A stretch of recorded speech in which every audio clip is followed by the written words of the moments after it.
Bien,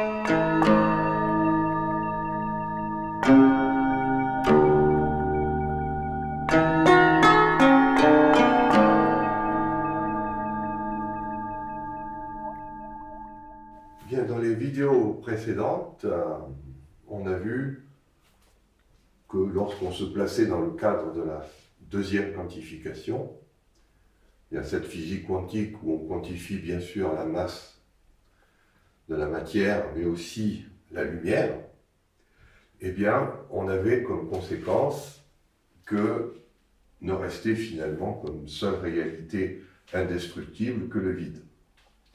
Et que dans ce vide, il y avait ce qu'on appelle des particules virtuelles.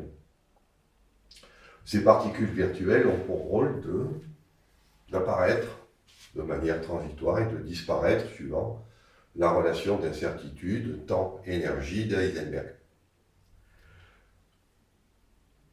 L'idée qu'on va regarder maintenant, c'est peut-on exploiter cette énergie du vide? La réponse est oui. Par contre, on ne va pas pouvoir l'exploiter comme une énergie visible, elle va se manifester sous une forme qu'on appelle une énergie de cohésion. C'est-à-dire que des objets qui, normalement, ne devraient interagir que très faiblement, en fait, vont se retrouver dans ce qu'on appelle un état de cohérence. Et cet état de cohérence, ils vont rester liés les uns aux autres par une force qui est de nature purement quantique. Et c'est cette force que nous allons identifier à la liaison hydrogène, c'est-à-dire le lien violet que vous voyez ici entre deux molécules d'eau. Lorsqu'on est en physique classique, on a beaucoup de mal à expliquer pourquoi cette liaison est aussi forte. Normalement, compte tenu de la polarité de l'eau, elle devrait être relativement faible. Et on va voir que la force de cette liaison est liée justement à la seconde quantification. C'est-à-dire que derrière ça, il y a une interaction avec l'énergie du vide. Alors, l'idée qu'on va regarder, c'est donc ce vide, comme vous le voyez ici sur l'illustration, et on peut le voir comme un milieu grouillant d'énergie virtuelle. L'idée, c'est que vous pouvez sortir n'importe quelle énergie du vide. La seule chose, c'est que plus vous êtes gourmand en énergie, plus la durée de temps pendant laquelle vous allez exploiter cette énergie est courte. Alors, le vide est comme ça, la molécule d'eau est comme ça. C'est-à-dire que, lorsqu'on résout l'équation de Schrödinger, on voit que la densité électronique se met, pour l'état de plus haute énergie, ce qu'on appelle en technique la HOMO, elle se met sous la forme d'une double altère, où ici on a la fonction d'onde qui est positive, et de l'autre côté, elle a changé de signe, via ce qu'on appelle le plan nodal, qui est le plan où s'annule la densité électronique, qui correspond ici justement aux atomes d'oxygène et d'hydrogène qui sont dans le même plan. Voilà, donc ça c'est l'eau telle que les chimistes la connaissent, c'est-à-dire une molécule d'eau isolée. Bien sûr, cette molécule d'eau va voir que le vide est un milieu fluctuant. Pourquoi? Parce que je vous rappelle que le vide, il faut être au moins à l'échelle du micron pour commencer à voir qu'il y a de l'énergie, typiquement une dizaine de zeptojoules dans un micron de vide. Alors évidemment, si vous allez à plus basse échelle, 1 nanomètre, eh bien, il y a beaucoup plus d'énergie. C'est ce que fait la molécule d'eau. Et lorsqu'elle va aller donc sonder ce vide avec ses niveaux énergétiques, voilà ce qui va se passer. Dans son état fondamental, elle est comme ça. Donc c'est la molécule d'eau que connaissent tous les chimistes isolés. Et vous voyez qu'elle va s'exciter avec l'énergie du vide.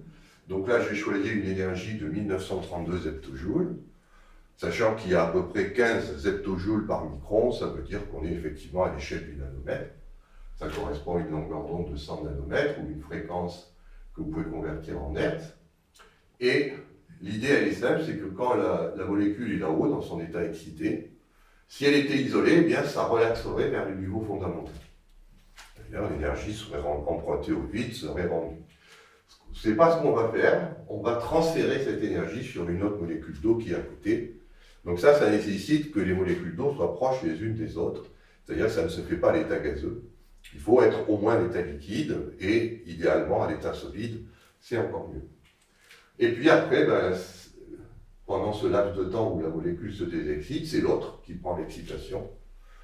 Et puis c'est comme au rugby, c'est-à-dire que le ballon va circuler, l'énergie va circuler entre des molécules d'eau, et on va avoir non pas simplement une interaction comme ça, mais une interaction qui peut impliquer un grand nombre de molécules d'eau, c'est-à-dire que chaque fois que vous avez là, on a le ballon qui se transporte, le ballon qui est représenté par un photon virtuel. Alors, rappelez-vous, on est bien en seconde quantification, c'est-à-dire que ce n'est pas le même photon virtuel qui circule. On crée des photons virtuels et on les détruit tout le temps. Ce qui fait que statistiquement, sur une longue échelle de temps, toutes les molécules sont liées entre elles. Voilà, alors, d'un point de vue classique, qu'est-ce qui se passe? Quand l'eau mange du vide, elle grossit. Ça, on sait que c'est comme ça. Donc, si je vous ai montré dans une vidéo que lorsque vous montez sur une balance, en fait, vous mesurez votre vide. Et plus vous avez de masse, ça veut dire plus vous êtes vide, en fait.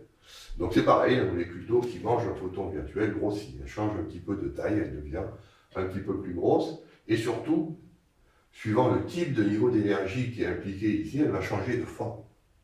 C'est-à-dire, vous voyez, dans son état fondamental vert, ici elle est comme ça, c'est une espèce d'altère.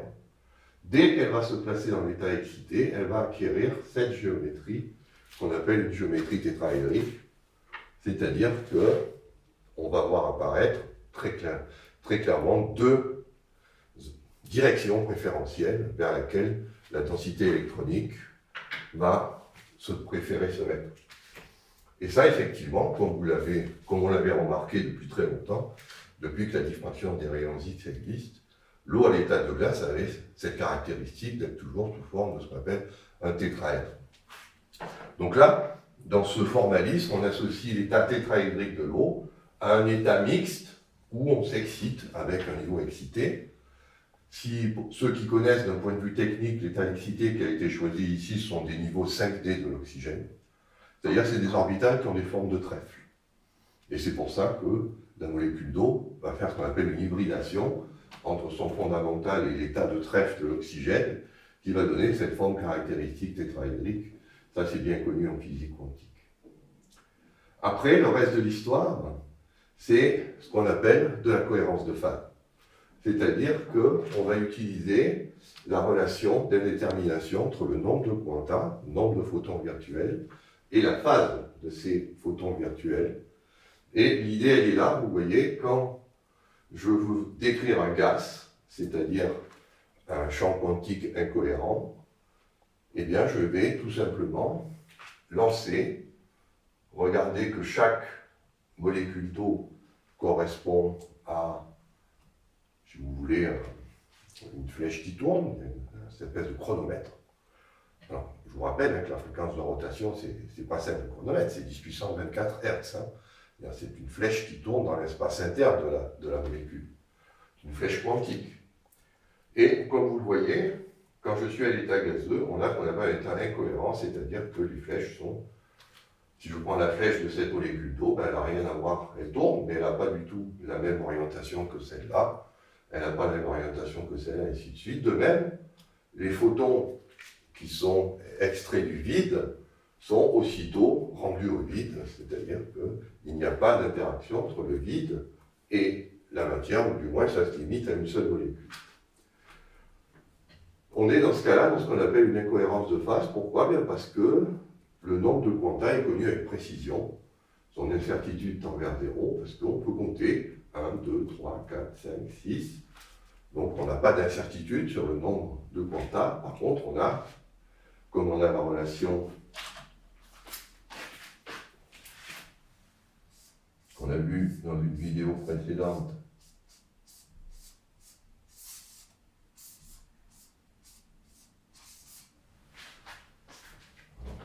ça, c'est pour les particules réelles. Si vous inversez le sens de l'inégalité, c'est pour les particules virtuelles, pour les photons. Eh bien, si je connais avec précision mon nombre de quanta, je ne peux pas connaître leur phase. D'où les phases, les flèches dans toutes les directions. L'autre état, c'est ce qu'on appelle le domaine de cohérence, ou l'état d'eau cohérente. C'est l'inverse. C'est-à-dire que là, il y a tellement de fluctuations au niveau des quanta, des nombres de photons virtuels, que Maintenant, c'est delta n qui est connu avec très peu de précision.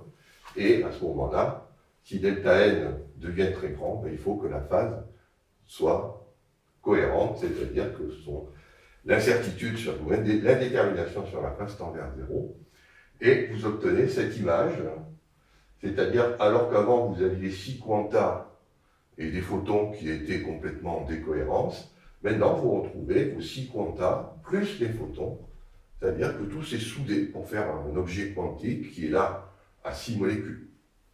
Alors après, le problème, c'est de savoir pourquoi 6, pourquoi pas 10, pourquoi pas 100, pourquoi pas 1 million.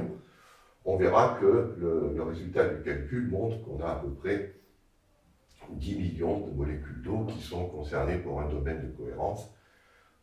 Là, je ne peux pas vous expliquer pourquoi 10 millions, c'est lié à l'excitation qu'on a ici à 100 nanomètres.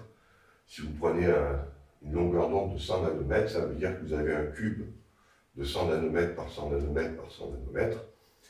Et dans ce volume, on trouve à peu près 10 millions de molécules d'eau qui sont concernées par une excitation. Voilà, donc je vais maintenant vous montrer ce mécanisme de mise en cohérence.